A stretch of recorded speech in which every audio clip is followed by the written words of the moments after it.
if we are a West Coast pact, actually 2030, if we're a West Coast pact, we have great negotiation terms with Asia. They would see us as the people that gives them access on this side of the West Coast. We could reach out to China. We could become a bridge of the Belt and Road Initiative.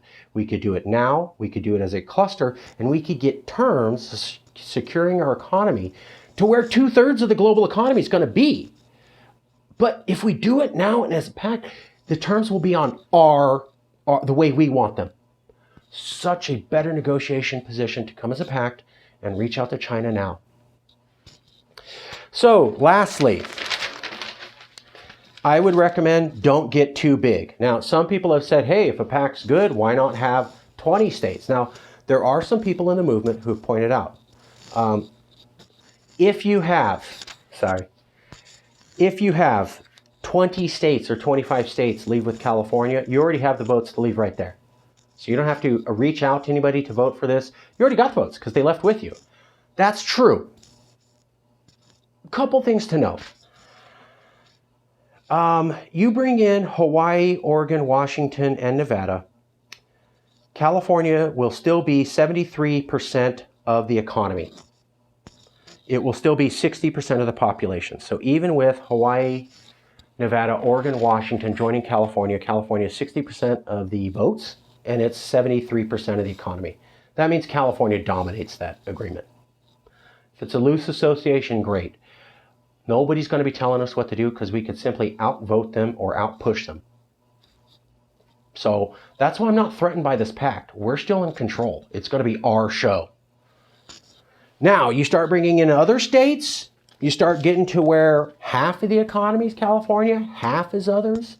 California is only 1/3 of the economy of this new group. California is only 45% of the population of this new group. You don't have bargaining position anymore.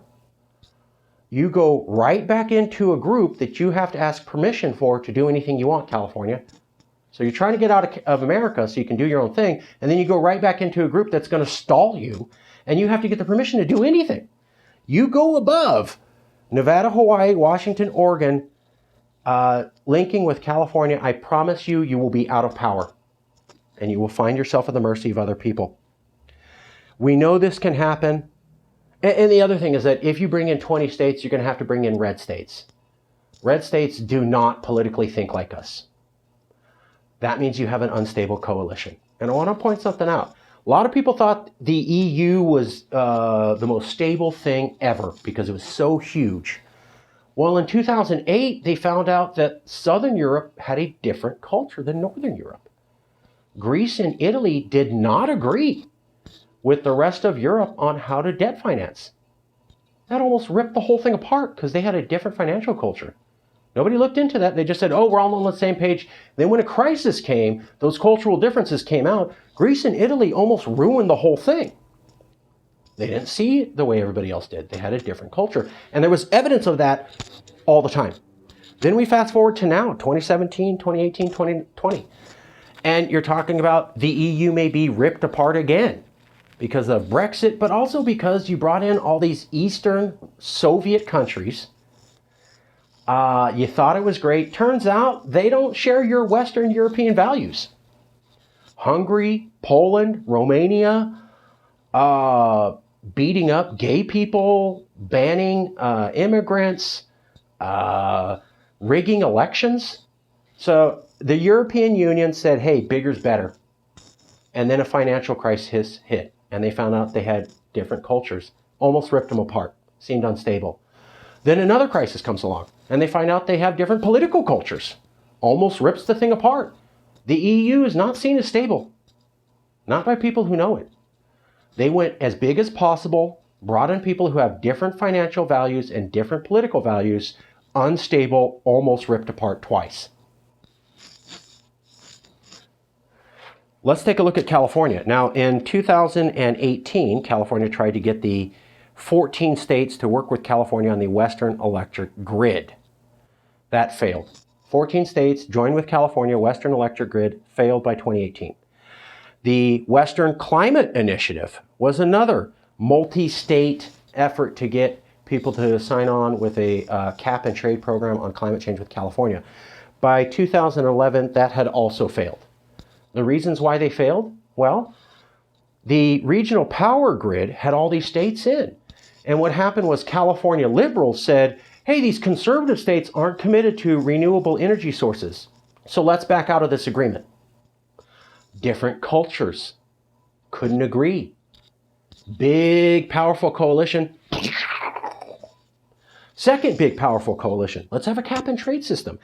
And then Arizona, New Mexico, and Utah said, we're not doing cap and trade. We don't agree, even though we signed on to this thing.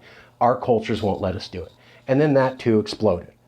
So you have the EU, and you have two instances where California tried to bring in many states, and it was political culture that caused them all to become destabilized and fail.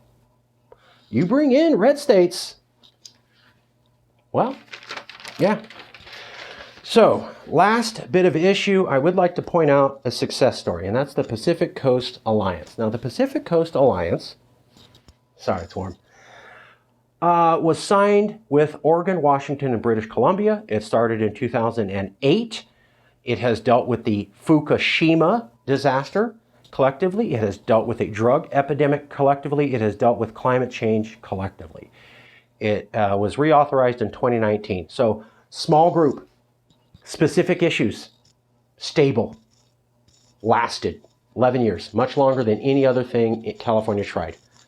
So here's this small coalition, a few people, all the same political culture, roughly connected, focusing on a few issues, highly stable, still going strong. I would recommend that because British Columbia is part of that, California immediately expand the Pacific Coast Alliance to include Baja. Now, this isn't a legal thing. You're not seceding with British Columbia, but it does let the world know that the Oregon, Washington, and California, who have this pact, also want to influence British Columbia, so have even more influence on the West Coast. You add Baja to that, your coastline has now doubled that you are in control of. That's 2 times the international recognition.